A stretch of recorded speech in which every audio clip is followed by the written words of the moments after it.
Hello everyone, welcome to Cyber Security with channel. I am Daniel Rawat and I'm thrilled to be your guide in navigating the ever-evolving landscape of digital security. With over a decade of experience in the field of web application development, web application security, and information security, on this channel, we will dive deep into the world of cybersecurity, demystifying complex concepts, exploring the latest trends, and providing practical tips to keep you and your devices and your data safe. Whether you're a seasoned IT professional or someone just starting their cybersecurity journey, there's something here for everyone. If you're passionate about staying ahead of the cybersecurity game, hit that subscribe button, ring the notification bell, and join our community. Together, we will empower ourselves with knowledge to navigate the digital world security. Thank you for tuning in, and let's embark on this cybersecurity journey together. Stay secure. Thank you. Hello everyone. Today's topic explains about performing a cybersecurity audit. Performing a cybersecurity audit as part of the CISA process involves a systematic and comprehensive evaluation of an organization system, information system, and processes. Here's a step-by-step guide on how to conduct a cybersecurity audit as a CISA.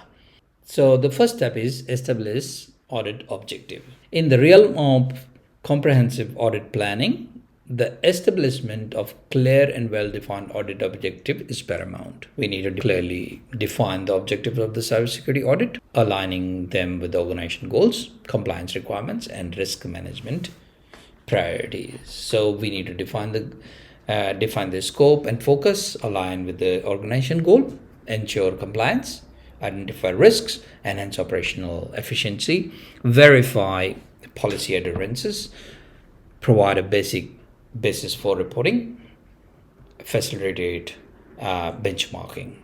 So these are the few steps we need to take. Now let's jump on to the next step, define the audit scope. So clearly define the audit scope for cybersecurity audit, specifying the system, processes, and areas to be assessed. So establishing a well-defined audit scope is pivotal to the success of any audit initiative.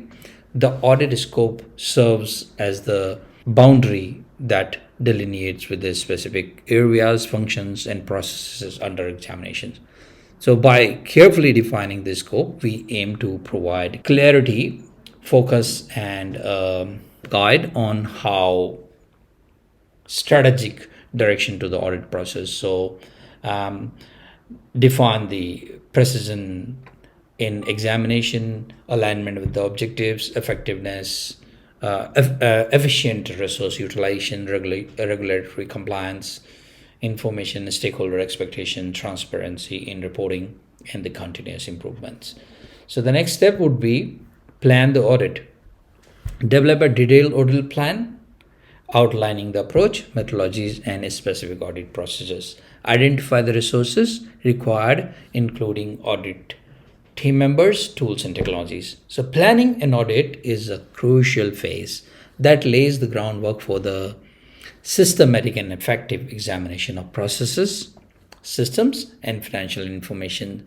So the define audit objectives, establish audit scope, identify the key stakeholders, assemble the audit team, develop a detailed audit plan, conduct a risk assessment, review previous audit findings, gather background information, develop audit procedures, determine sampling methods, plan data for collections, establish communication protocols, obtain necessary permission, document the audit plan, plan for continuous monitoring, and seek approval. So these are some steps we need to fill in the plan. Now, understand the business environment. Gain a deep understanding of the organization's business processes, IT infrastructure, and critical information assets. Identify key stakeholders and departments that will be involved in or affected by the audit. So understanding the business environment is crucial for making informed decisions, identifying opportunities, and addressing challenges. Here are the steps to help you understand the business environment. Now, we will focus on the conduct risk assessment. Perform a risk assessment to identify potential cybersecurity risk and threats. Prioritize risk based on their impact and likelihood, considering the organization's risk appetite.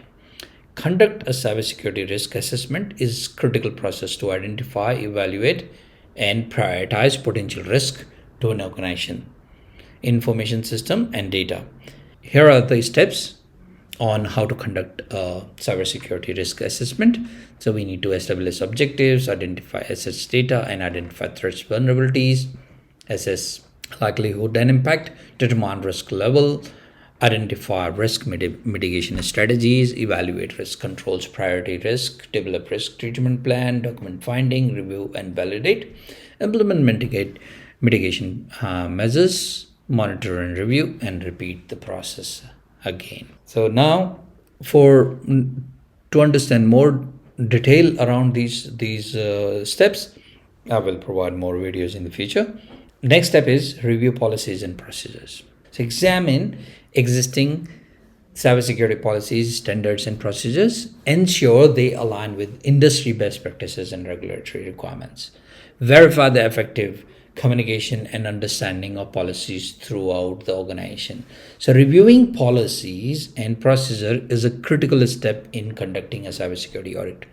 This process ensures that an organization documented guidelines align with industry best practices. Regulatory requirements and organizational security objectives are very important here. Access controls. Evaluate the effectiveness of access controls, which is very important, including user account management, authentication mechanism, and authorization process. Verify that access privileges are granted based on the principle of least privilege.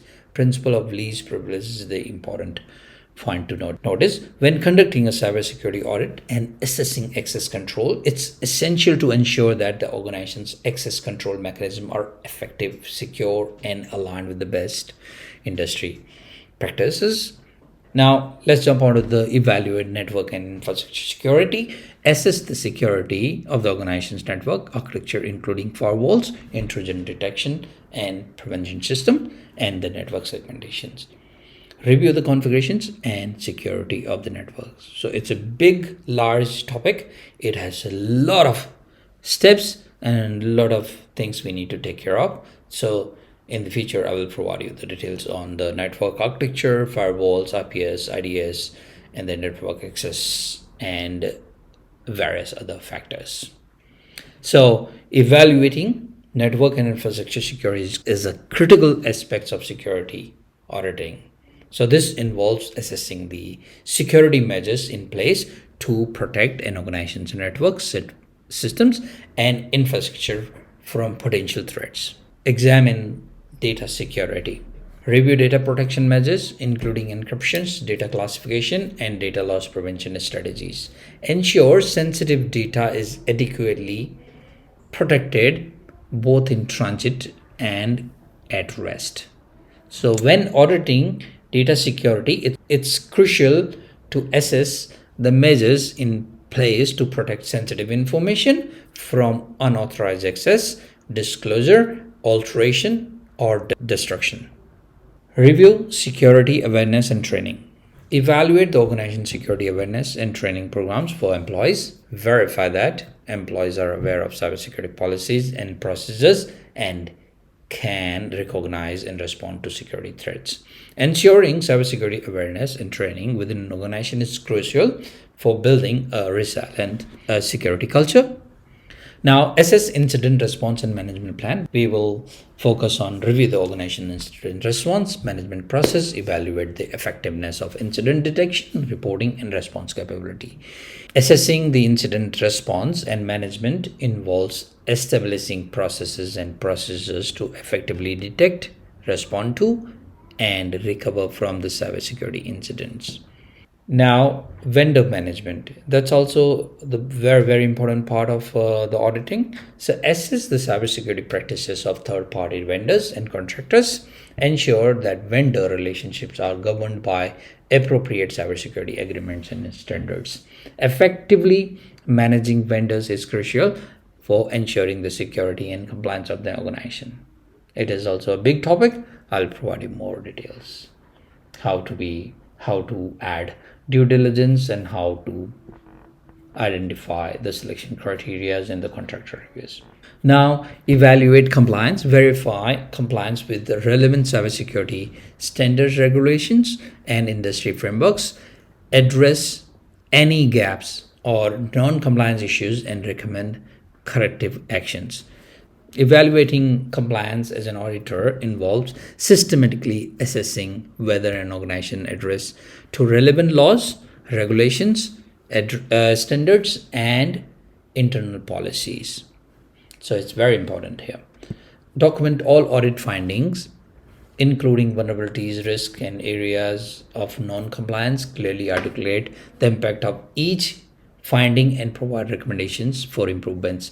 So auditing documentations and reporting involves assessing the quality, accuracy, completeness, and compliance of records, reports, and other documentation within an organization. Now, prepare audit report. So compile a comprehensive audit report that includes an executive summary, detailed finding, recommendations, and an action plan. Ensure the report is clear, concise, and tailored to the audience, including technical and non-technical stakeholders. Communicate findings. Present the audit findings to key stakeholders, including executive management, ID teams, and relevant departments. Facilitate discussions to address concerns and clarify audit results. Monitor and follow up. Monitor the implementation of recommended actions and corrective measures. Conduct follow-up audits to ensure sustained improvement in cybersecurity. Continuous improvement. Encourage a culture of continuous improvement by abreast of evolving cyber threats and industry best practices to continually enhance the cybersecurity audit process. Conclusion: by following these steps, a CISA professional can conduct a thorough cybersecurity audit that provides valuable insights into the organization's cybersecurity posture, identify areas of improvements, and supports the organizations in managing and mitigating cybersecurity risk. That's all from me now. Thank you so much for listening. If you enjoyed this video, please give it a thumbs up. And if you haven't subscribed already, consider subscribing for more learning in the future videos. Thank you so much for listening.